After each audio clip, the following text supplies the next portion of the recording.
Uma grave crise institucional e operacional está a afetar as estruturas de poder na Federação Russa na véspera das celebrações do Dia da Vitória, a 9 de maio. De acordo com informações operacionais, o sistema de governação do Kremlin enfrenta fraturas profundas, registrando-se sérios desentendimentos entre o presidente Vladimir Putin, o Estado-Maior das Forças Armadas da Rússia, a Guarda Nacional e o Serviço Federal de Segurança, o FSB. Este cenário de instabilidade interna foi severamente agravado por um ataque preciso contra a infraestrutura de comando responsável pela coordenação de operações de voo, o que provocou uma paralisia imediata na aviação de toda a região sul do país. O impacto direto desta ação resultou na alteração drástica dos planos de transporte, estimando-se que pelo menos 14 mil cidadãos russos passem o Dia da Vitória retidos em aeroportos devido à desorganização logística e à incapacidade de controlo do espaço aéreo. A gravidade da situação reside na quebra de coordenação entre os setores de segurança e as estruturas logísticas do Estado, expondo fragilidades num momento de elevada importância política para o país. Informações provenientes de um relatório confidencial da inteligência europeia, divulgado por órgãos de comunicação social internacionais, como a CNN e o Financial Times, indicam que desde março de 2026, os receios no círculo mais próximo do presidente russo aumentaram significativamente devido a fugas de informação e à possibilidade de conspirações internas ou de um golpe de Estado. Em resposta a estas ameaças, foi acionado o nível máximo de segurança em torno do chefe de Estado, levando ao isolamento de Vladimir Putin e da sua família, que deixaram de frequentar as residências públicas oficiais na região de Moscovo, passando a utilizar de forma frequente complexos de bunkers modernizados em Valdai e na região de Krasnodar. As medidas de segurança estendem-se à organização do tradicional desfile militar na Praça Vermelha, que decorre sob um regime de total suspeição e restrições sem precedentes. Membros da própria administração e deputados da Duma Estatal foram mantidos afastados do setor principal do evento devido ao elevado nível de alerta e desconfiança por parte dos serviços de proteção. O clima de tensão política é alimentado pelas clivagens evidentes entre a administração presidencial e a segunda direção do FSB, expondo uma disputa pelo controlo institucional no momento em que a estabilidade interna da Federação Russa se encontra sob forte pressão, afetando diretamente a imagem de controlo absoluto que o Kremlin tenta projetar. O núcleo dos acontecimentos que abalam a estrutura de poder na Federação Russa concentra-se na falha de coordenação entre as principais agências de segurança, nomeadamente o Estado-Maior, o FSB, a Guarda Nacional e o Ministério da Defesa. Relatórios setoriais indicam que a segunda direção do FSB tem exercido forte pressão sobre a administração presidencial, defendendo a aplicação de métodos brutais e um controle estrito sobre as redes de comunicações e a internet para conter potenciais protestos e manifestações da oposição. No entanto, este esforço de centralização tem gerado fricções internas, com o Conselho de Segurança da Federação Russa, liderado por Sergei Shoigu, a surgir como um dos principais focos de turbulência devido à influência contínua que o antigo ministro da Defesa mantém junto dos círculos militares mais conservadores. Serviços de inteligência da Estônia identificaram esta disputa interna pelo controlo do aparelho estatal sob o nome de código Operação Crepúsculo, descrevendo-a como a divisão mais severa entre as elites russas nas últimas décadas. Paralelamente à crise nos corredores do Kremlin, os indicadores de apoio público à liderança russa registram quedas significativas. Dados estatísticos recentes apontam que a taxa de aprovação de Vladimir Putin sofreu uma redução de 82% para 73%,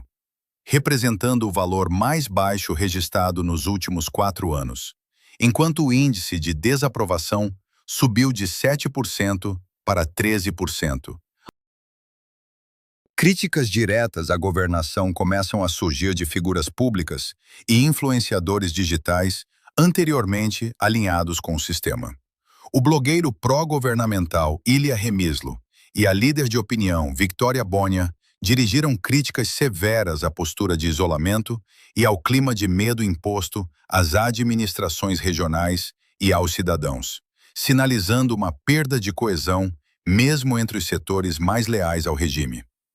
No plano militar, o analista Mikhailo Kodon sugeriu publicamente que a atual fase de operações de combate na Ucrânia deverá ser a fase final do modelo atual da denominada Operação Militar Especial,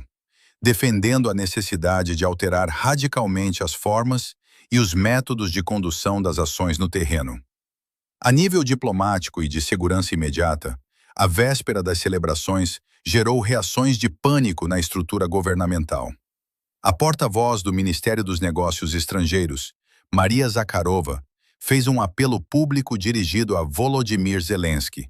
ameaçando com ataques diretos a centros de decisão em Kiev, caso ocorressem perturbações no desfile militar.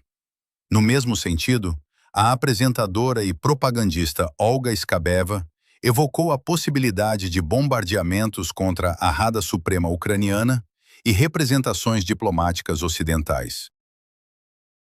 Contudo, estas declarações geraram ceticismo e críticas severas por parte da comunidade de blogueiros militares russos, que apontaram a falta de capacidade operacional real para executar tais ameaças, classificando a retórica oficial como inadequada perante os factos no terreno. Kiev, por sua vez, manteve a sua posição formal, recusando ceder a exigências de segurança para a realização de eventos públicos na capital russa, enquanto continuarem as operações ofensivas contra o território ucraniano. A instabilidade no território da Federação Russa estende-se agora à segurança das suas infraestruturas estratégicas e à percepção pública da população face ao conflito. Ataques sucessivos de aeronaves não tripuladas contornaram os sistemas de defesa aérea russos, atingindo alvos operacionais a apenas 6 quilômetros do Kremlin, na capital, bem como instalações críticas na região de Leningrado, com incidentes registrados no porto de Primorsk. Adicionalmente, as cidades de Perm e Tuapse foram palco de incêndios de grandes proporções em depósitos de petróleo e refinarias, afetando diretamente os recursos que financiam as operações militares na Ucrânia. Especialistas apontam que os portos de São Petersburgo e da região de Leningrado, historicamente considerados a janela comercial da Rússia para a Europa, perderam o seu estatuto de zonas seguras, expondo a vulnerabilidade da logística energética russa perante o emprego sistemático de drones de longo alcance pelas forças de defesa ucranianas. Esta vaga de incidente provocou uma mudança na reação social dos cidadãos russos, que demonstram uma transição progressiva entre a negação inicial e a indignação. Em plataformas digitais e fóruns públicos de debate na região de Tuapse, residentes manifestaram-se de forma crítica em relação às decisões das autoridades locais, questionando os objetivos estratégicos dos sacrifícios humanos exigidos e apontando a liderança governamental interna como o principal vetor de instabilidade no país. O impacto psicológico das explosões e a destruição de infraestruturas civis e industriais tem intensificado os apelos à paz e à cessação das hostilidades, à medida que a população constata a incapacidade dos sistemas de defesa aérea, como os complexos Pantsir, em interceptar dispositivos de pequenas dimensões que operam a baixas altitudes. A escassez de recursos técnicos nessas regiões fronteiriças e periféricas gerou uma onda de protestos nos canais de comunicação de blogueiros militares, que exigem o reforço imediato de mísseis e baterias de proteção para as unidades no terreno. Perante este cenário de vulnerabilidade generalizada, o comando militar russo optou por concentrar os seus recursos de defesa na capital, deslocando cerca de 200 de unidades de sistemas de defesa aérea para a proteção exclusiva da região de Moscovo. Esta decisão estratégica gerou um enfraquecimento deliberado da segurança nas restantes regiões da Federação Russa, criando aquilo que analistas classificam como janelas de oportunidade para a realização de novas operações e ataques contra alvos periféricos.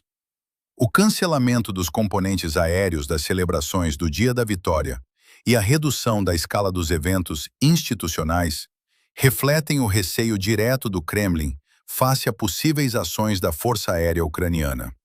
A conjugação das dificuldades econômicas, da repressão interna através do bloqueio de redes digitais e da ameaça de insurreições por parte de redes clandestinas de comunidades migrantes na capital, configura um quadro de crise profunda e de fragmentação que ameaça de forma direta a sustentabilidade e a coesão do atual modelo de governação central em Moscovo.